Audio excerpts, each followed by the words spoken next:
জয় মা কালী, কালী তালি। 4 বিয়ে, 36টা বাচ্চা, তারপর হালালা, তারপরে গিয়ে তালাক। এসব নিয়ে থাক বোন, হিন্দু ধর্ম নিয়ে বেশি কথা বলতে আসিস না। কারণ আমরা একটা সনাতন যদি জেগে উঠি, সারা বিশ্ব কেঁপে উঠবে। তার উদাহরণ হিসাবে শুধু চিন্ময় দাস প্রভুকেই দেখে নে, একজন জায়গাতেই তোদের ঘুম হারাম হয়ে গেছে।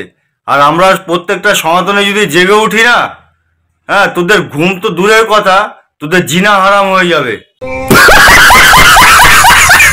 बच्चे 4 बीवियां सबको टोपी वाले जूते बनाने, इसकी वजह क्या? सही पर्दा इसी में है। हाँ, ये कर लो पहले। बड़े बेटे की उम्र कितनी है? 37 साल। और जो सबसे छोटा बच्चा है इस वक्त, ये जो गोद में है, ये इसकी 2.5 माह। और ये 36 साल और 9.5 माह का गैप है। आप थकते नहीं है? इसलिए रोज डाबर चमन का चारों एक ही छत तले आपने रखी है, ये कैसे मुमकिन किया? ये अल्लाह ताला का मेरे पे एहसान है। हमें बदनाम करते फिर रहे हो। कैसे देते हैं चारों को? जुमे वाले दिन टाइम तब्दील होता है, जुमे से लेकर जुमे तक, अगले जुमे तक एक बीवी की बारी।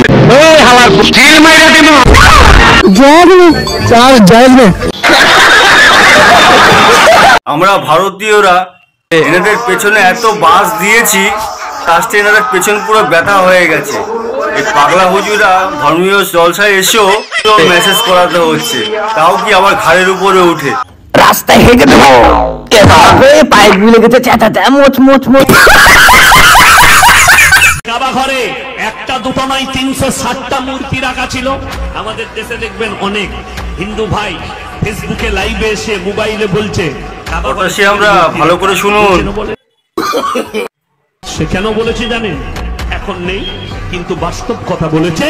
কাবা ঘরের ভেতরে একটা দুটো নয় 360টা মূর্তি রাখা ছিল নবীজি সাল্লাল্লাহু আলাইহি সাল্লামের জামানায়। কাকা বিশ্বাস করলে তো? আমি বিশ্বাস করি না, আমি বিশ্বাস করি না।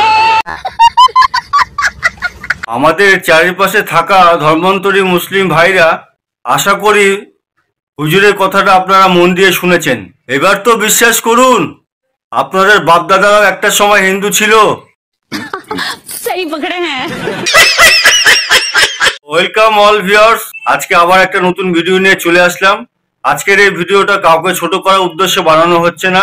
আশা করি আজকের ভিডিওটা আপনারা শেষ পর্যন্তই দেখবেন, আর শেষ পর্যন্ত না দেখলে অনেক কিছুই হয়তো আপনারা মিস করে যাবেন। তাহলে চলো আর বেশি দেরি না করে সাউনিদিকে বলে ইন্ট্রোটা লাগিয়ে দিই। ঠিক বলেছে গাইস, হুজুর আবার এগুলো কি করছে?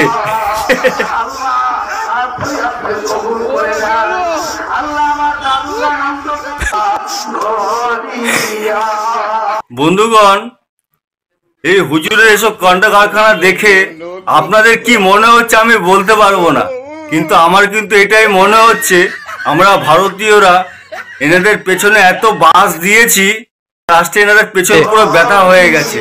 এই পাগলা হুজুরা ধর্মীয় জলসায় এসেও মেসেজ করাতে হচ্ছে, তাও কি আবার ঘাড়ের উপরে উঠে।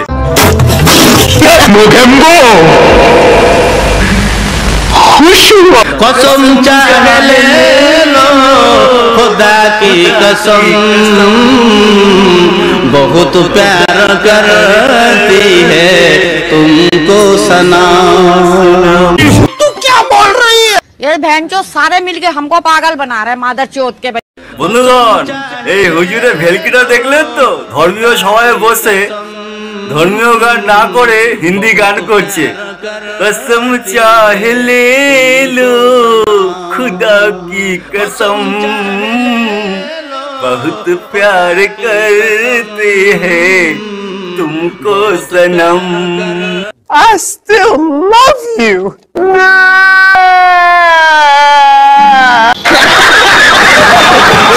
হুজুরের এই গান শোনার পর আমার তো মনে হয় আমাদের রাজ্যের দিদি কাঞ্চন মল্লিক ওয়ার্ডটা না দিয়ে একে পাগলা ওয়ার্ডটা দিলে মনে ভালো হতো।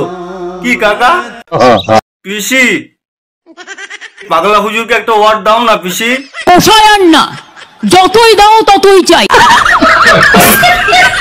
পাটের পোশাক পরে একটি বার্তা দিচ্ছে ওনারা। এই পাট পণ্য ব্যবহার করে আমরা দেখছি একটি শাড়ি পরে আছেন উনি, এবং একটি পাঞ্জাবি পরে আছেন, কুর্তি পরে আছেন, পায়জামা পরে আছেন। আমরা দেখছি বিনোদনেরও একটা লিমিট থাকা দরকার। বাঙাল যে ফুল এন্টারটেনমেন্ট তা আমরা বুঝেই গেছি। বন্ধুগণ, একদম 100% আমি শিওর এদের অবস্থা এখন পাকিস্তানের ভিখারির থেকেও খারাপ। আমি এইটুকুনি 100% নিশ্চিত এরা কচু পাতা দিয়ে জামা কাপড় বানিয়েও পড়বে, তাতেও এরা কিন্তু পিছু পা হবে না। এরা ভারতের পণ্য বয়কট করে দিয়ে ভারতের কাছ থেকে কিছু নেবে না বলে নিজেরা পাটের পণ্য ব্যবহার করতে আরম্ভ করে দিয়েছে। ভারত যদি ইচ্ছা করে পণ্য থেকে আরম্ভ করে শাড়ি, জামা, কাপড় সব যদি বন্ধ করে দেয়, তাহলে এরা কচু পাতা পড়তেও পিছু পা হবে না। ওই দেখুন, একজন পড়া শুরু করে দিয়েছে।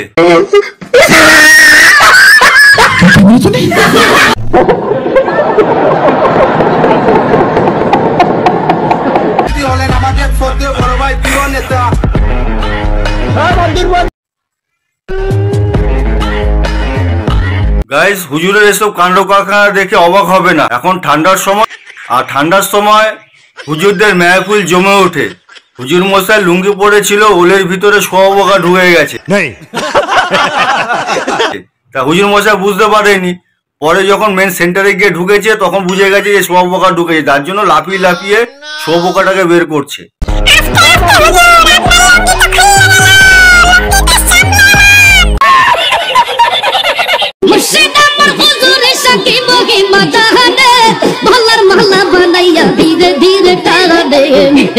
হুজুর মশাই বাংলাকে একটু বেশি ভালোবেসে ফেলেছে।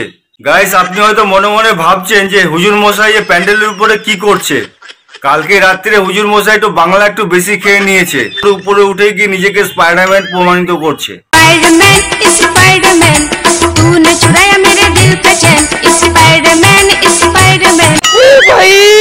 मारो मुझे, मारो मारो मुझे, मारो मारो नहीं, ये मजाक করে বেশি টাকা ইনকাম করবে, সে বেশি সুন্দর বউ পাবে, যেটু কম করবে সে আমাকে পাবে। টুনি তুই কোথায় গেলি, জলদি কাছে আয়। হায় इतना सुकून।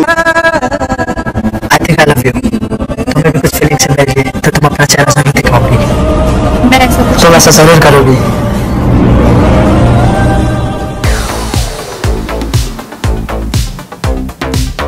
গাইস, আমার মতন কম টাকা কে কে ইনকাম করেন তাদের জন্য কিন্তু সব থেকে সুবর্ণ সুযোগ।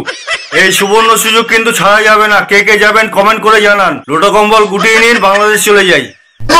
মিথ্যেবাদী ছোট লোক লোকখানা বলতে চাই, আপনারা আপনাদের সেভেন সিস্টার নিয়ে ভাবুন, বাংলাদেশকে নিয়ে খেললে সেভেন সিস্টার থাকবে না। আপনাদেরকে এখান থেকে জানান দিতে হয়, আপনারা বাংলাদেশকে নিয়ে খেলবেন, আপনাদের সেভেন সিস্টার এদিক থেকে নাই হয়ে যায়। গাইস, আমি এখানে একটা কথা বলতে চাইবো, এদের মনে খেয়ে কোনো কাজ নেই। সকাল হলেই খালি একটাই চিন্তাধারা, পেছনে কি আংলি করবে, এই হচ্ছে এদের চিন্তাধারা সব সময়।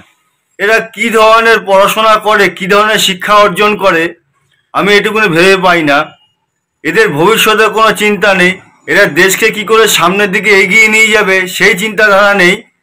পরের দেশের সাথে পরের দেশের সঙ্গে কি করে আংলি করবে, এই শুধু এদের চিন্তাধারা। এটা হাস্যকর, হাস্যকর, এই দেশের জনগণের জন্য হাস্যকর। এরা নিজেরা বুঝতে পারছে না যে আমরা এই ধরনের যে কথাবার্তাগুলো বলছি, এই ধরনের যে উল্টোপাল্টা ভাষা ব্যবহার করছি, আমরা আজকে সারা বিশ্বর কাছে খারাপ হয়ে যাচ্ছি। জলে দেখবেন পুঁটি মাছ আর পোনা মাছগুলো খুব ছটপট ছটপট করে, আর বড় মাছগুলো প্রচন্ড শান্তভাবে থাকে। ঠিক বলেছো। আর পুঁটি মাছ আর পোনা মাছের আয়ু কিন্তু খুব সীমিত। এখন বাংলাদেশের অবস্থা হচ্ছে সেম এক পুঁটি মাছ পোনা মাছের মতন, কখন যে টপকে যাবে কোনো গ্যারান্টি নেই। সো গাইস, ভিডিওটা আজকে আমি এখানে শেষ করছি। এই ভিডিওটা বাংলাদেশের সকল জনগণের উদ্দেশ্যে বলিনি কথাটা, কারণ সবাই সমান হন না। যারা নাকি ভারতের বিরুদ্ধে বিভিন্ন রকমের কথাবার্তা বলছে, হিন্দু ধর্মের বিরুদ্ধে যারা বিভিন্ন রকমের কথা বলছে, তাদের উদ্দেশ্যে আজকের এই ভিডিওটা। ভিডিওটা ভালো লাগলে তাহলে অতি অবশ্যই লাইক, কমেন্ট, শেয়ার, সাবস্ক্রাইব করবেন। নেক্সট ভিডিওটা আবার দেখা হবে।